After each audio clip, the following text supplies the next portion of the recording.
Assalamualaikum warahmatullahi wabarakatuh. Alhamdulillah wa syukrulillah wa ni'matillah wa la hawla wa la quwata illa billah amma ba'd.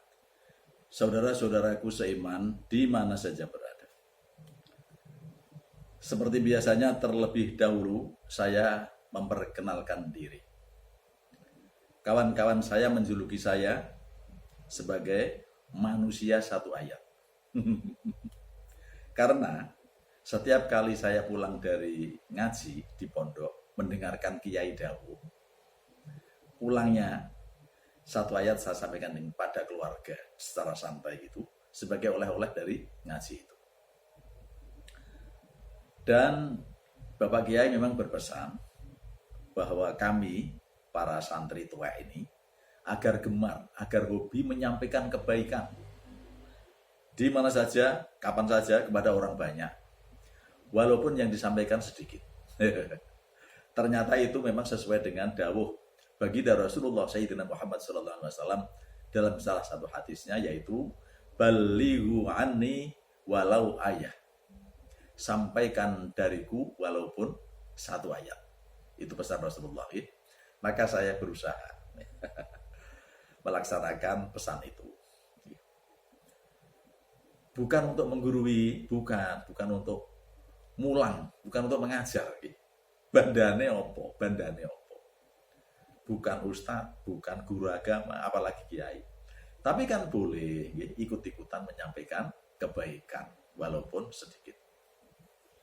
Saudara-saudaraku, Rasulullah dawuh, salah satu zikir yang paling utama adalah kalimat La ilaha illallah, yang artinya tiada Tuhan yang pantas disembah kecuali Allah Subhanahu wa taala. Begitulah pesan baginda Rasul kepada Sayyidina Ali karramallahu wajah, ketika beliau secara pribadi, Sayyidina Ali itu memohon agar diberikan zikir khusus yang lebih berat dari dunia seisinya, kata beliau, dan lebih mudah mendekatkan diri kepada Allah Subhanahu wa taala. Maka Kanjeng Rasul SAW menjawab seperti ini. Jangan begitu saudaraku wali, bahwa ucapan yang paling utama yang aku ucapkan dan juga diucapkan nabi-nabi sebelum aku adalah kalimat itu, La ilaha illallah. Demikian Rasulullah SAW memberikan ijazah zikir berupa kalimat La ilaha illallah itu kepada Sayyidina Ali, yang kemudian diturunkan kepada para sahabat, tabi'in dan tabi'in, dan kemudian juga hingga sampai sekarang ini kepada kita semua. Karena sesungguhnya kalimat La ilaha illallah itu menyimpan beribu hikmah, bahkan juga seolah dunia seisinya. Coba diantaranya kita masih ingat, saya di periode yang lain, episode yang lain maksudku, pernah menyampaikan bahwa dialog antara Nabi Musa dengan Allah. Nabi Musa minta zikir seperti sahabat Ali tadi itu pada Rasulullah. Ini minta pada Tuhan diberikan. Ketika diberi kalimat La ilallah, seolah-olah Nabi Musa ini nggak yakin gitu. Kok itu? Kalau itu kan biasa ya Allah gitu kan. Kemudian diberi penjelasan Allah bahwa kalimat La ilaha illallah itu apabila ditimbang di sebelah sini kalimat La ilaha illallah, di sebelah sini ini langit 7 beserta penghuninya, ditambah bumi 7 dan penghuninya, ditimbang dengan kalimat La ilaha illallah, maka masih berat kalimat La ilaha illallah. Subhanallah. Seperti itu gitu. Ini fadilah kalimat La ilaha illallah. Kemudian Rasulullah juga dawuh dalam salah satu hadis, siapa saja yang di akhir hayatnya, di akhir hidup mengucapkan kalimat La ilaha illallah, maka dia masuk surga. Gitu. Di hadis lain Rasulullah dawuh, sungguh Allah mengharamkan seseorang masuk neraka bagi siapa? Siapa saja, siapapun yang mengucapkan La ilaha illallah seraya mengharap ridho dari Allah. Hadis Sahih Bukhari. Jadi haram masuk neraka.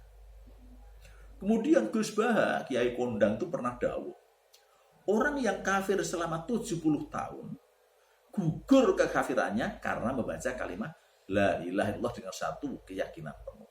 Oke? Maka menjadi aneh ketika ada pihak-pihak yang mengatakan orang yang tahlilan itu gone ning neraka. Nggih, bid'ah, dolalah, sesat di neraka. Tahlilan itu intinya yang membaca kalimat la ilaha illallah itu. Kalimat yang lain itu merupakan pelengkap. Aneh kan?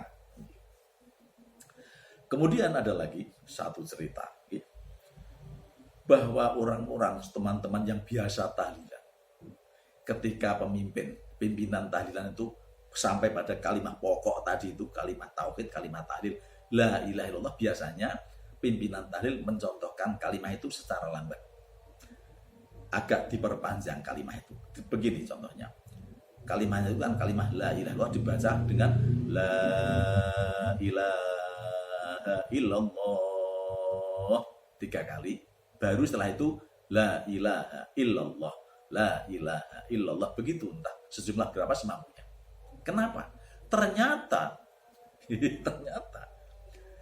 Bapak pimpinan tahlil itu punya maksud tertentu karena telah memperhatikan dawuh Kanjeng Nabi di salah satu hadis. Gimana kok? Riwayatnya sahabat Anas. Bunyi hadis itu adalah mangkola la ilaha illallah wa maddaha hudimat lahu arba'atu alafi dzambi minal kabair. Apa artinya?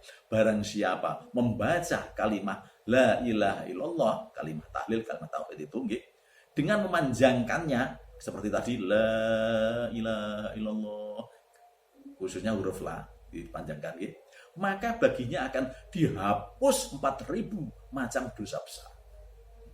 Subhanallah, dihapus 4.000 dosa besar. Pada saat itu para sahabat bertanya, ya Rasulullah, bagaimana kalau orang yang sudah dihapus dosanya tidak punya dosa sama sekali sudah?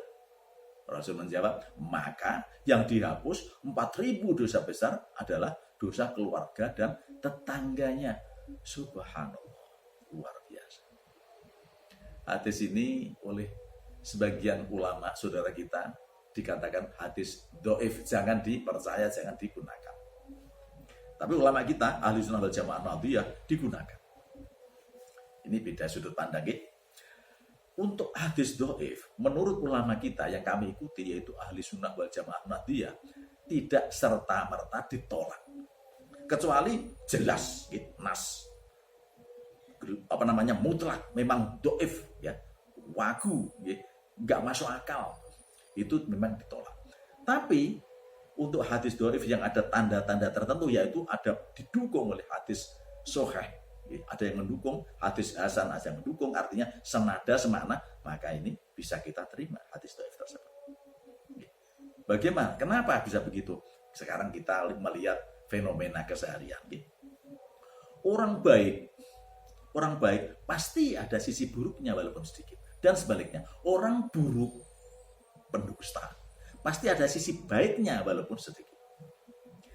Siapa tahu orang yang biasanya orang hadis dhaif itu, hadis lemah itu kan perawi, periwayat, misalnya 7 orang misalnya, ada salah satu yang pendusta, tukang bohong, maka disebut hadis dhaif gitu aja. Tapi siapa tahu orang yang pembohong tadi pada saat ikut meriwayatkan hadis ini, dia pasti tidak bohong. Bisa jadi kan? Makanya ada pendukung hadis sahih. Kok bisa? Seperti itu diduga. Sekarang contohnya begini, dalam fenomena keseharian. Si A, teman kita, ini memang pembohong, suka bohong, suka dusta. Suatu saat dia teriak-teriak, ada buaya, tolong, ada buaya. Tetangga teman pada ngumpul datang, ternyata nggak ada apa-apa. Dia malah tertawa bahak-bahak. Tak bohongi. Namanya tetangga ya ingin menolong. Suatu saat selang setengah bulan, dia teriak-teriak, ada ular. Ya tetap datang tetangganya, khawatir gitu. Ternyata ya bohong lagi, bohong. Gitu. Kemudian selang berapa minggu, ternyata dia minta tolong lagi. Ular. Nggak ada yang datang. Tetangga, temannya nggak ada yang datang. Karena lah paling bohong lagi. Padahal saat itu betul ada ular. Sungguh.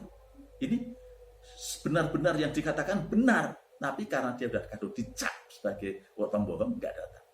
Bagaimana kalau kejadiannya seperti itu? Gitu.